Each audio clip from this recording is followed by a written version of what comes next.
Hi there and welcome back to Amplify, the personal brand business show. My name is Bob Gentle, and every week I speak to incredible people who share their secrets to building, marketing and monetizing their expertise and the mindset you need for your business to grow and thrive. If you're new to the show, then while you still have your device in your hand, take a second to subscribe. That way you won't miss a single thing. And if you're watching on YouTube, which I am trying to get into the discipline of uploading on YouTube as well, subscribe, but also give this episode a thumbs up, as that is really what YouTube is looking for. And if you have any questions that come up, ask them in the comments. So this week, we are speaking about the beating heart of your business, the lifeblood of any enterprise. And it really boils down to this. If you're not growing, you're dying. And if you want to grow, you're going to need to have to sell. And a lot of business owners, really smart people, hate selling. So I never get tired of talking about sales and selling. And this week, I am thrilled to welcome Jeremy Pope from Sales Call Overhaul. Jeremy, welcome to the show. Thank you for having me. It's a pleasure already. So Jeremy was referred to me by a client to speak on the podcast. That for me is the golden ticket. Anybody that's referred to me by a client to come on the podcast, I know it's going to be good. And you were referred by Will Sampson. And Will is a really smart guy. He is. I always have to pay attention to Will. But for the listener who's meeting you... Sorry, go ahead. Trust his introductions as well. Yeah. So for the listener or the viewer who's meeting you for the first time, and I'm not far off that, can you maybe just start by telling us a little bit about who you are, where you are, and the kind of work you do? Sure. Who I am a child of God. Where I am in Asheville, North Carolina. And the kind of work I do has changed a lot over the years. I got into consultative selling.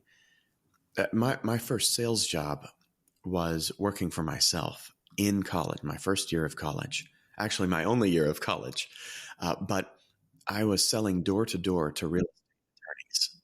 I was selling door-to-door to real estate attorneys my title search services so that they could close on a deal and people could get loans.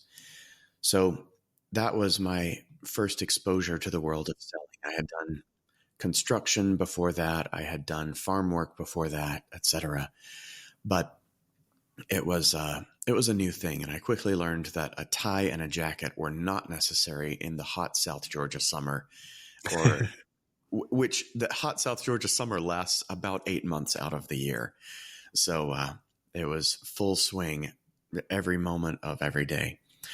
I've sold a lot of different things, from health insurance to life insurance to mortgages to homes to vegetable slicers. That was almost not selling. That was pitching. That was being a barker. That was showmanship, I guess you could say. But what really got me into the kind of selling where I really started learning what I was doing was when I became a clinical hypnotist. And I got into hypnosis because I needed memory help. I had undiagnosed ADHD as an adult. And now it's diagnosed, but I still have ADHD. So I got into hypnosis for memory improvement. I kept forgetting where I put things. It worked for me. I started doing it for a few other things. Then I started doing it for a client, and I started helping people quit smoking. And then I went and trained an NLP practitioner, so neuro-linguistic programming, and learned the tools.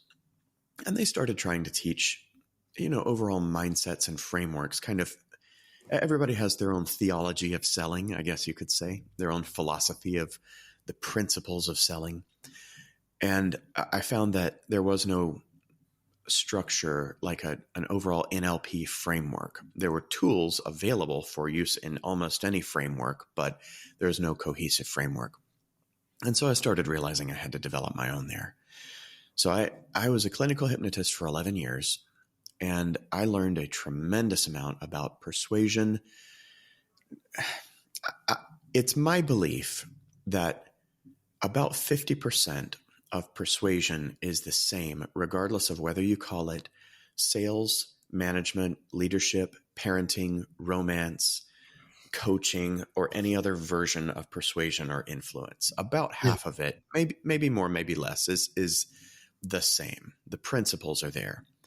And then the details, that changes depending on what are we trying to accomplish here? What type of sale are we making? Is this a parenting sale? Is this a coaching sale? Is this a romantic sale? What are our long-term and short-term goals? What is the funnel here? All that stuff ends up mattering deeply. But I have found that my audience with Sales Call Overhaul is pretty specifically, we even say it in our culture documents, that they are giver founders. And so givers have certain types of problems in their selling and in their business even. They tend to have certain types of boundary issues. Not all of them, but they consistently imposter syndrome pops up. Some types of people-pleasing boundary issues pop up, and you have to help people draw healthy boundaries. Our minds are very sneaky places, and the smarter you are, the sneakier your own mind is with you. So just being able to expose that stuff and create transparency and integrity internally in a founder is a big deal. Ooh, I'm way off on a tangent. Getting back to the history.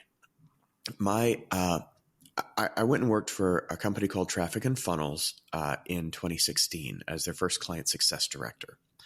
And that was when I started building out tons and tons of funnels, webinar funnels at first, like Facebook ad to webinar to sales call, and did a lot of that.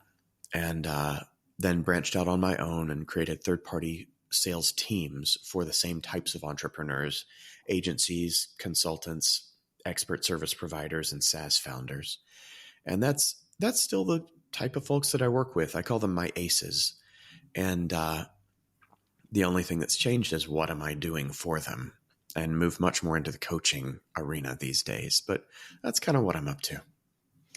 So that was actually a wonderful introduction. I have so many questions. Okay. But before I get into that, what I love about who I'm meeting is when you talk sales training or funnels and things like that, there's a certain type of person that you'll typically expect to meet. And it would be stylized as the classical bro marketer. I knew you were going to say that. Yes, you're right. Where else would I go? And that's not who I'm meeting, which is wonderful. And I think for my audience, this is what they need to hear, because I could go out and get a bro marketer to come and talk about sales on the podcasting. On the podcast, and I'm serving nobody. Because nobody likes those people other than other bro marketers. And neither you or I work for them. Right. So that's a wonderful place to start. Understanding human beings, hypnosis and NLP gives you a wonderful way to navigate the human condition, to understand the soul. And I've been very fortunate in that. Yes. Yeah. And in identifying the giver founders, it's a very particular kind of person. That's the antithesis of the bro marketer. So you've identified who you want to work with. And you pretty much described me. Imposter syndrome. I mean, I know my way around my personality now. And we spoke a little bit about that before we started recording, that I think you and I have an awful lot in common about, I think, understanding yourself is one of the prerequisites to growth. And that's, for a lot of business owners, the hardest thing. Sorry. Yeah, go on. I found that the maturity of a business matches the maturity of the founder in each area. And it doesn't always manifest the same way. It can trick you into thinking that the problem is a different type of problem, and you have to. That's what a good coach is for. A lot of times, as I'm sure you found, like, what's the problem with my personal branding? Well, if they knew the answer, they wouldn't be asking you, right? So you've seen the deeper patterns. When we're talking about building an avatar, we talk about the disease, the pain from the disease, and then how they yell about that pain, the expression of that pain in their own words. There's 3 different levels to it. And I don't hear nearly enough marketers talk about this on the founder level. You hear a lot of people talking about it a couple levels up. Once they're working with $10 to $50 million a year businesses, this is a common type of thing. You have the bandwidth to devote to it. But people need expertise in their corner to expose their internal stuff to them.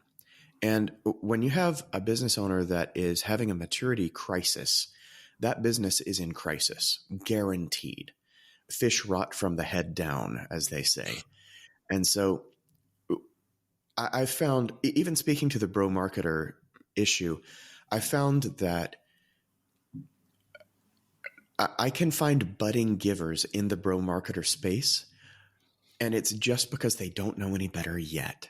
But they want to be a giver. Some of them, they want to be a giver. Like, they don't identify with, I'm a wolf or I'm a shark or something like that. Like, that's not the animal they would choose.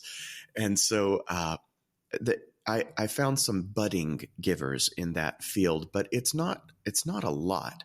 It's more people who feel forced into that certain mold, that ClickFunnels identity, the rah, rah, rah kind of thing. Yeah. And even your tone of voice is almost anti-bro marketer, the peaceful, the soothing tones. Like, you can feel it in almost every aspect.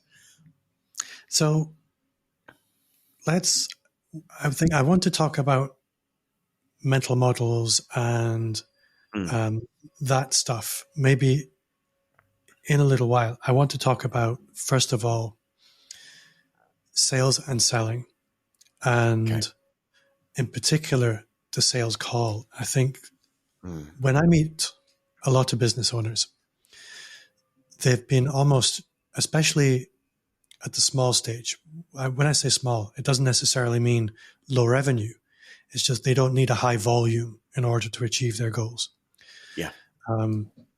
Or there may be early stage, pre-100,000, let's call it. Yeah. There's this mindset that we've been tricked into a lot of the time, thinking that everything needs to be focused on scale at the beginning. So information products for a couple of dollars. That's nasty. Yeah. Mm-hmm. Or membership sites at $35, or courses. Yeah. For early stage businesses, these are quite hard to achieve momentum on because you don't have the audience. So difficult. So I've found the lower ticket you go, the more systematic you have to be in marketing that, because you cannot afford to put personal time into selling each of these $35 items or these $400 items or whatever they are. So you have to have a system that does it for you. Systems are difficult to build. They're difficult for sophisticated people. How much more so for people who are in startup stage? High ticket is so much easier to sell and to fulfill, because if you need it to, like, my coaching deliverable is I show up on Zoom once a week and I draw on my Miro whiteboard with digital crayons. That's it. And that's how I do all my coaching with Ben, my business partner. It's so much easier to go high ticket. And yeah, that's a nasty trap. Ben and I were talking about that just the other day. I'm glad you're talking about that too. Yeah. And I think I see it all the time, that's where people think they need to go, because that's where a lot of people, a lot of the people who you might, I can't think of the word of them. I'm going to say the gurus. The role models. A lot of the gurus make their money by teaching how to sell at scale. But actually, it's not what most businesses need at the beginning. Right. But what that does mean is if you're going to be selling a higher ticket product, you can't do it through automation. It's done through relationship. It's typically going to happen through a conversation. So people need to suck it up and embrace they're going to need to be having sales conversations. And so they're going to need to get good at those. So I guess there's a few different people we could speak to here. Mm-hmm. The first person we could speak to is you've never done any sales conversations. You're maybe brand new in business. You know some people. So you're going to have two challenges. Challenge number one is how do you start conversations with strangers? Mm-hmm. And conversation number two is how do you turn that conversation into a conversation about what you do for money? Yeah. So what advice might you offer that person? The first bit is almost exactly what you've said. Break it out into segments. I found one of the biggest coaching things, the biggest gifts I can give someone as a coach is helping them break out a problem into its component pieces. For instance, anytime that I see a business owner, and this doesn't matter if it's Jeff Bezos or whether it's someone at the $200,000 a year level, or it doesn't matter. If they're in overwhelm, they're combining problems in their head into one feeling. So let's break the problems apart so we can feel differently about them. So we're talking about three separate components here. I would break it even further than just the two you mentioned. I would say you've got the list building and lead generation. So that might be scraping or that might be avatar development. Well, it has to be avatar development. You've got your outreach process. Often people at the very beginning of the process they're needing to do outreach. And that's cool. It's great. You can build 30 or 40% of a $1 billion a year business based on outreach. So there's nothing wrong with outreach. It's very uncomfortable for a lot of givers because outreach feels very takey a lot of times. And so you must transform that into a giver process. I talk a lot with my people about what's the giver process that we want to use here. Then you've got, once you have a sales call or a strategy call or a clarity call or a breakthrough call or a whatever you want to call it, or if you might have a process where you have an appointment setting call, maybe a 10 or 15 minute quick discovery qualification call, and then a real strategy call after that. Just make sure that you're treating each part of your process as its own piece. That's very important because you need to be able to measure your conversion at each step of that process. So there's the systematic elements, and there's the technique elements, and there's the mindset elements that allow you to perform those techniques well. In our Sales Call Overhaul process, we do several call reviews. So send in the call recording, we review it, break it down, tell you everything that needs to change. But that's not the final fix. A lot of times people are doing something not because they don't know what to do, but they can't bring themselves to do it right. And so we do belief buster sessions. This comes back to the clinical hypnosis and the NLP days. And anybody who's done Russell Brunson's Epiphany Bridge webinar style for themselves, they'll see the same kind of thing. Like webinars are designed, good webinars, they're designed to address objections over and over and over and just shatter unhealthy or limiting beliefs around the thing. And so we have to break down unhealthy beliefs around selling or around your business or around the product or your ability to fulfill the product. Like you never know exactly where it's going to come up, but there are certain patterns that do come up frequently. And then you address those and you rebuild healthy beliefs instead. So I guess that's two different ways of breaking it down, is break it down via the pieces of the process, the funnel itself, if you will. And yes, I do consider outreach to be a type of funnel. And then break it down by the type of work that has to be done. It's process and asset building work. It's technique and like delivering the technique, the performance part of things. And then it's the internal work so that you can accomplish the other two. That if I had known that early, I would have operated my businesses very differently. I would have sold at much higher prices. I would not have had the failures that I've had. But I mean, that's the growth process. You know, a lot of growth is through failures. So I don't begrudge that in any way. I may have been too abstract there. Was that the kind of answer you were looking for, or do you want me to get more detailed on that? No, I think that was a good answer. I think Okay, the detail really comes when you need to be specific for a specific person. sure. I And I'm happy think to do that if you've got something in mind. we have other places to go. Okay, good. Um, what I liked was breaking down the process. I think Mm, that's a really important aspect. I think also business owners, I think there's always a desire that you just open the door, throw open the shutters, and people will come and walk by your store and they'll think, that's pretty, I'm going to buy that. mm. And then they come and ask you, may I please buy your product? And with their credit card in their hand, it just doesn't work like that, unfortunately. It A lot doesn't. of the time, you need to be proactive. Yeah. Think about everything that retail store had to do to have someone walk in the door and buy their product. They had a lot of setup to do. I am in awe of people who can think about what color are the baseboards painted in my retail store. Like, I do not have that level of detail available in my mind. I like funnels. I like online. A big part of that is because I have very little work to do to set things up.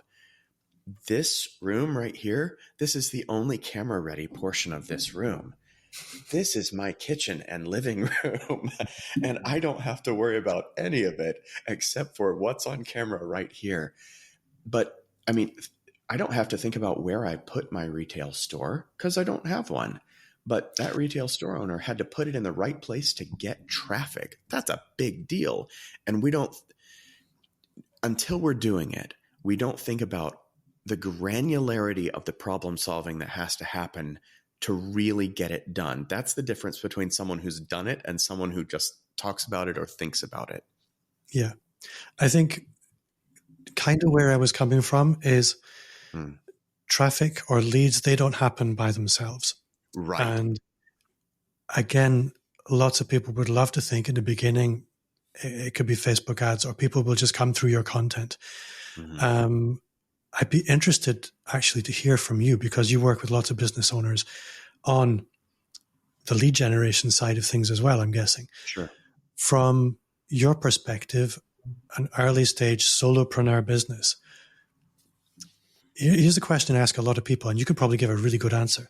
For most businesses, opportunity can come through outbound sales activity, or it can come through content marketing, it can Mm-hmm. come through ads, or it can come through relationships. From Sure. the healthy early stage businesses that you can see these guys are going to fly, what do you see that breakdown as, or where should people be going first? I like that question so much. I like the way you asked it too.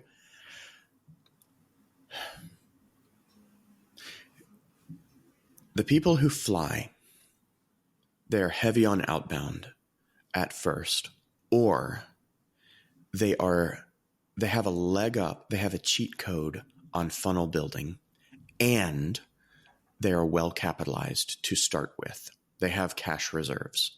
So if they do not have cash reserves and they're going to fly, they're going to be doing a lot of outbound. They're going to be moving very fast. My business partner Ben and I have started recently. We've categorized things for ourselves because we're team lean. We do not need a bunch of people to run a 2-on-1 coaching program, you know?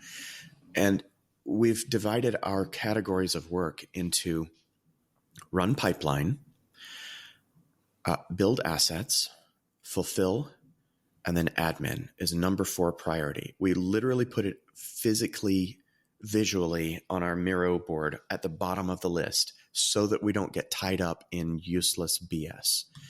Run pipeline is number 1. And that is where 70 to 80% of a business owner's focus is going to have to be as they get started. Agents, I work with a lot of digital marketing agency owners right now, and I like a lot of other spaces as well, expertise-based spaces, but the marketing agency owners, they have a leg up on this equation because there are so many white label service providers for Facebook ads, for Google for SEO, for all that stuff. So they're able to stay out of fulfillment more easily than an expert can. So that's kind of a cheat code in the agency world. They've got their own difficulties, of course. Every business has its own difficulties and cheat codes, but they tend to be able to focus more on client acquisition than some others do. If they're spending, but that ratio is consistent.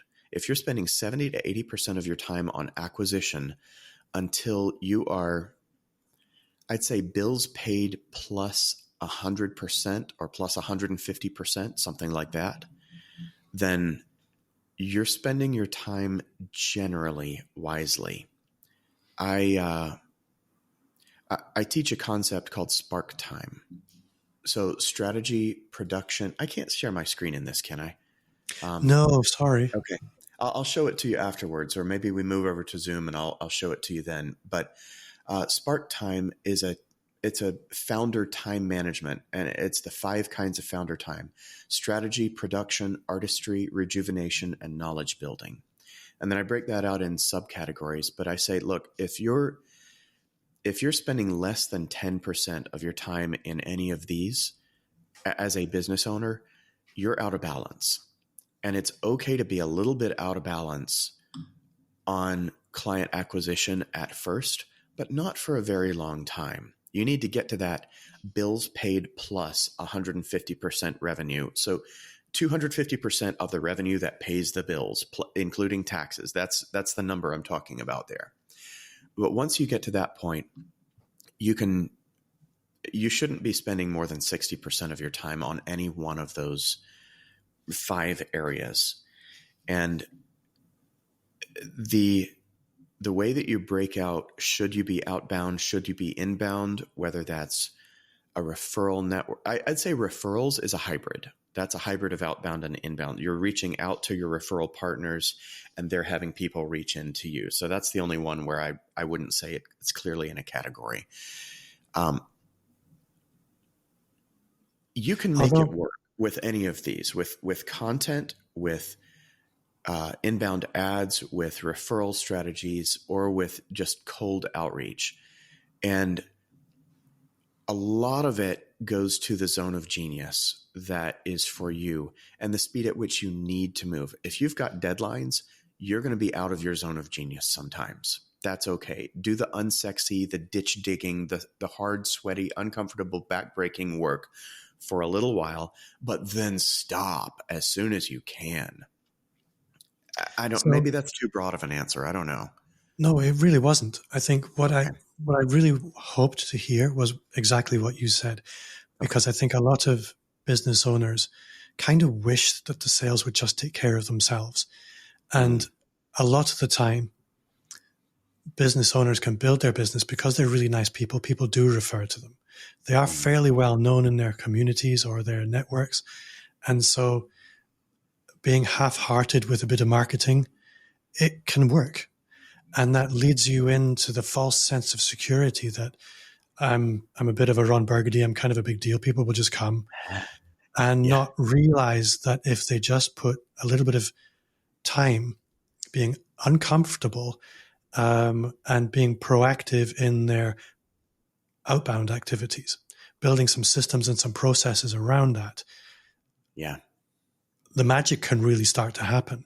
It's uncomfortable for a little while, but you can make that quite comfortable quite quickly. And I guess what I wanted to hear from you, because you'd mentioned giver processes, but we didn't get into what that actually is. Okay. Because I sense there's something important in there. Oh, there's so many important things in there. So for instance, in a giver outreach process, for instance, we can say, all right, what feels bad about this? I teach my biz owners feelings-based KPIs. KPIs are so hard for so many business owners to create. And just here's the quick tip on those. If someone only did what is written on the page and no more, Do you feel like they could do an A+ job? Do you feel like they could do an amazing job if they did not go above and beyond what's on this page? No? Okay, keep writing. That works for job descriptions. That works for projects. That works for a lot of things. But that's kind of the core of the feelings-based KPI method that I teach. So we just ask that kind of question about the process. So what do I hate about outreach? Do I hate looking things up? Some people, that's it. Like, they don't like research. Okay, that's fine. Let's buy the research. Do I hate the feeling of bothering people at their job, at their LinkedIn, at their Facebook, at their cell phone number, at their whatever? Okay, well, why do I feel like then we do 5 whys. Once we find the yes answer, this is the part I hate. Or do I feel like I don't have anything to offer them, like I'm taking? Like, that's the core of it. A lot of times I feel like a taker when I do this. I'm asking them for something, but I'm not giving value. Okay, how do I give them something that's useful to them? Almost all the time, that boils down to, I do not know my avatar well enough. I tell all my clients, if you invent an imaginary avatar, you will get paid in imaginary dollars. You cannot invent a person aside from the tried and true method of making a baby. That's the only way you get to invent a person. And even then, you don't get a whole lot of say in how their personality turns out, right? That they are their own person. So we don't play imaginary games and expect to get paid in real dollars. We discover our avatar. We discover the disease they have, the pain that comes from that disease, and the way they express that pain in their words. And we don't force them to translate it into Jeremy language or into biz owner language. We want them to be able to think in their own words. That's part of the gift that we give them, is we join them in their world. We speak business Spanish instead of speaking business English. And we be clumsy about it because they feel at home in their world. We join them instead of trying to force them to join us. I imagine there are a lot of things you would have to say about personal brand around that, and I'd love to hear from you about that. But there are a couple of consistent tactical things that come from giver outreach processes. So what does this person really care about? If you are getting in touch with them and you're concerned that you're bothering them, you just don't know what their problem is. Because if you really knew what their pain was, you would know 100% without a doubt that they're going to be glad to talk to you. Now, they might not be glad to talk to you right now. They might be busy, but they might be glad to talk to you in a week or something like that. But if you are speaking to a problem they actually have rather than a problem you've decided you want to solve, they're going to be happy to talk to you. That's the fundamental thing about offer building, is know your audience, know your avatar. If you don't have that, you're going to have a hard time finding product to market fit. You're going to have a very hard time ever going past the $500,000 a year range, like freelancer with friends, genius with 1,000 hands. Once you get to, and not everybody wants to grow beyond that. Like that's a perfectly reasonable method of doing business. But the empire builders, the growth mode business owners who are like, okay, let's hit $2 million a year next year kind of thing. That is, you're never going to get there without product market fit. And you're never going to be able to make sales easy without the offer that makes sense for your audience. So that's the biggest gift that you can give, is just, does the offer actually solve their problem? And can you communicate that in their own words? Then there are a lot of small things that you can do to be a giver. And you can get wild with these too. You can literally send them a gift. I just went to Nicaragua on a mission trip to the poorest region of Nicaragua. And we're partnering with a ministry down there called Deeply Rooted Grounds. It's deeplyrootedgrounds.com. They run a feeding program for about 6,000 children. And for some of these kids, it's the only meal each day that they get. Like, they are destitute. It's a shocking country to visit. And it was very humbling for me to go there. But I'm looking at this and I go, okay, if I send a qualified prospect a $20 bag of coffee in the mail, there's zero chance I'm not getting their attention. There's zero chance they're not reading the little card on the front of it. There's zero chance they're not going to be interested in this. There's zero chance that they're not going to consider giving me a call back. So literally giving them a physical item is one way that you can be a giver. I have sent, I used to have a process in my client onboarding where I would pick out 2 or 3 books that I thought the client would like, and I would stuff a small safe full of paper, battery operated, like a key code safe. I'd order a safe from Amazon and ship it to me, put in the batteries, change the code, stuff it full of books, slap a neon orange index card on the top with tape, and then ship it out to them. This whole process took me about $200, $250. The shipping was like $70 to send a safe in the mail, But Amazon Prime, it got it to me for free. So I would send that over and say, I can't wait to give you the code for this on our onboarding call. Now, I will gladly send a qualified prospect a $200 item, a safe in the mail, with that neon orange card on it saying, I'd love to give you the code for this safe. Call me. Like, I get callbacks from that. There's just no chance that what I love about that is you can buy Facebook ads, and you have, once you've been running through them for a while, you have a cost per acquisition. You know what your customers cost you. Yes. But you have exactly the same process, but with a gift or some other very tangible physical object, and you can establish the same cost per acquisition. You've hit the nail on the head. Mm-hmm. Acceptable cost of client acquisition, ACA is what I call it. That is the number that you absolutely must know. And so you have to know your internal costing to provide the service or the product. As soon as you know that number, you can convert that into dollars. So gift dollars, time dollars, like labor dollars on outreach, sales commission dollars, Facebook ad dollars, any other kind. Like, you can work with that budget as long as you know that number. Yeah. I think there's Mike Michalowicz. He wrote a book called Get Different recently. Yep. And for me, this fits so elegantly in there because I love Mike. You can do all the same things everybody else is doing, but we become blind to it. If something actually turns up at my door, I'm going to remember that probably for years because nobody does it. You will get attention. So if you've done the work to make sure this person is a viable prospect for you and they're potentially in your A-list, why not build your business around your A-list? It takes a little bit of time and effort to work out who these people are. And it's a wonderful strong language. I have very strong language around this.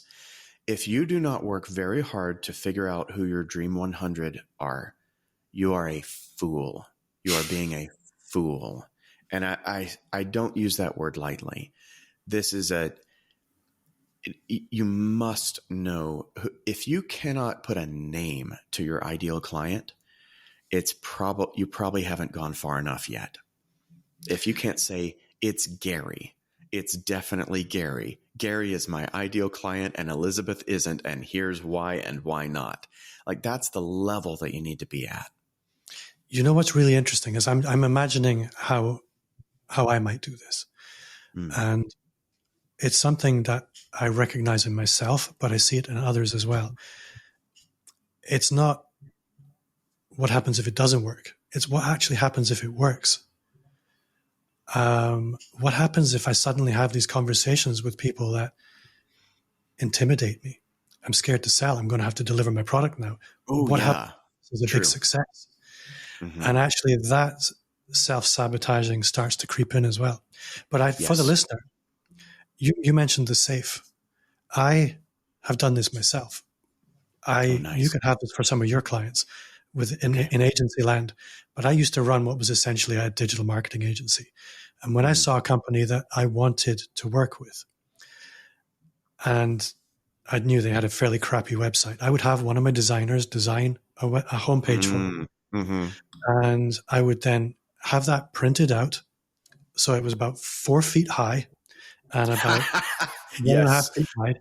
I would mount Mm-hmm. it on a thick foam board and I would have it Mm-hmm. couriered to the office, Yeah. because Yeah. there's some interesting internal dynamics in these organizations that it's always somebody's job to say no to you on the phone, but it's Mm-hmm. nobody's job to throw something out. I So love that. Yes. That's a good um, point. nobody is authorized to throw expensive looking things out. So it's going to lie around until the boss walks past it and says, what's that? Uh, Some company sent it in. Get them in. It looks fantastic. And it worked about I 90%. love it. Yeah. So I'm very aware of the time, and we're going to have to finish soon. And I'm pretty sure, with your permission, this is going to end up being a part one of many, because Oh, I've wow. rarely I'd spoken love to to. somebody Yeah. about sales where we're so well aligned. But I think this is an important question for people, that when you actually have the right person on the call Mm-hmm. and you manage to move the conversation to your products and services, Mm-hmm. what's a good success rate? Founders in a well warmed up funnel should be selling between 40 and 80%. It's a very wide range. If you're going above 80%, you are not growing fast enough. You need to cast the gates wider open. You need to accept some slightly less qualified calls. That if you're closing above 80%, that indicates fear to me, a founder mindset issue. But if a good founder, a founder selling decently well, using some founder magic and making some dirty deals. Like I say, founder fuel runs dirty. We have all the authority in the world to make up a deal on the spot and to change our fulfillment and do all that kind of stuff. So a founder selling with referrals, like who's using referrals well, they should be closing 60 to 80% consistently. If they're closing less than that, they're going to have a very hard time closing on a cold traffic funnel. You can, going from warm referrals down to cold traffic, you can slash your close rate by 2/3 pretty easily. So you need to be, you've got a lot to work on as you build that cold traffic funnel.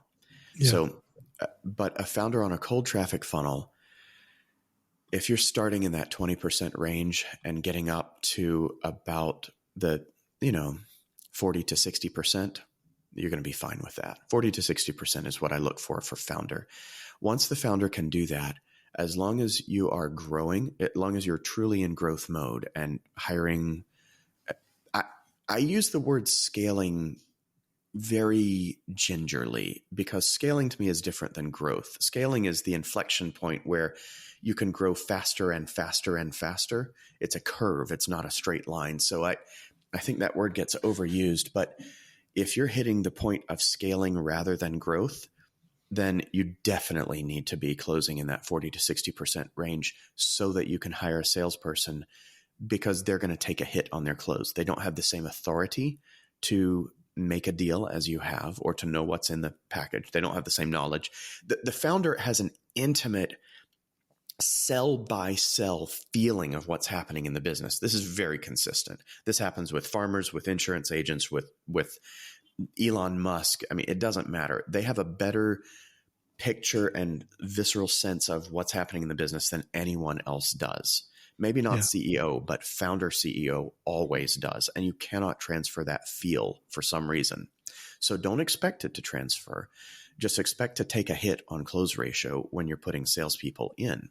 So yeah, if you get into those ratio ranges, then that means that, okay, I'm in the ranges where I can hire, where I can grow. I might be able to scale from this foundational set of numbers here. Yeah. Then I'm doing all right. I'm happy with that. I was a bit concerned because I'm up maybe the 75%, so I'm not over the 80. Yeah. So Good. Good. it's not entirely fear there, but there is Sure. a lot of fear. Let me walk that back so that I don't have to feel like I'm almost insulting you. No, For high growth mode founders, if they're closing above 80%, there's a problem. right. That's what I should say. If you're more like laptop lifestyle or freelancer with friends, like you don't have huge plans for growth, that's totally okay. So there we go. Now I feel better. All right. I probably leave this conversation more motivated and inspired about sales than I have with anybody I've ever spoken about sales. Oh, wow. Oh, I'm honored. Thank you. In a really, really practical conversation, and I hope the listeners got as much out of it as I have. And we're going to need to have you back because I'd like to talk a lot more about the sales mindset side of things. I think we've got some good orientation around the processes today, but there's just so much more. I'd love to. And with your pedigree, you speak with a lot of authority, both from the practical side and also the mindset side. If somebody's listening thinking, I want to go deeper, I want more Jeremy Pope, how can they do that? They can visit our resources page, which should have several working opt-ins on it.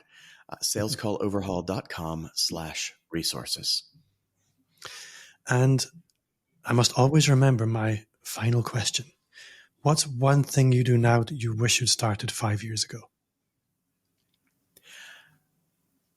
I wish I had prioritized far, far better. And I wish that I had accepted that there are many, many things in business that are almost purely distractions at my current stage, and that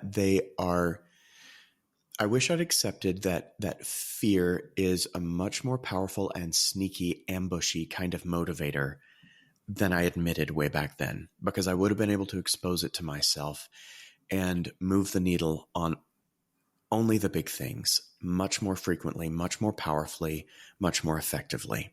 That is the biggest thing.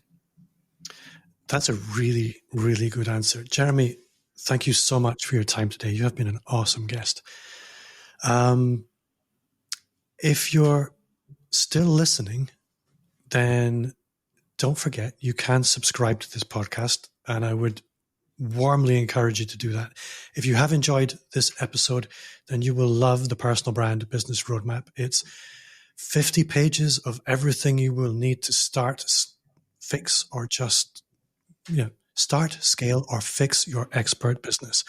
You can tap the link in the show notes or visit amplifyme.agency /roadmap. If you did enjoy the show, then I would welcome you to leave a 5-star review. That's 5, not 2 or 3. Review wherever you listen to podcasts, as it really makes a massive difference to the show's reach. Thank you again for listening. Jeremy, thank you for your time. You've been awesome, and see you all next week. Thank you.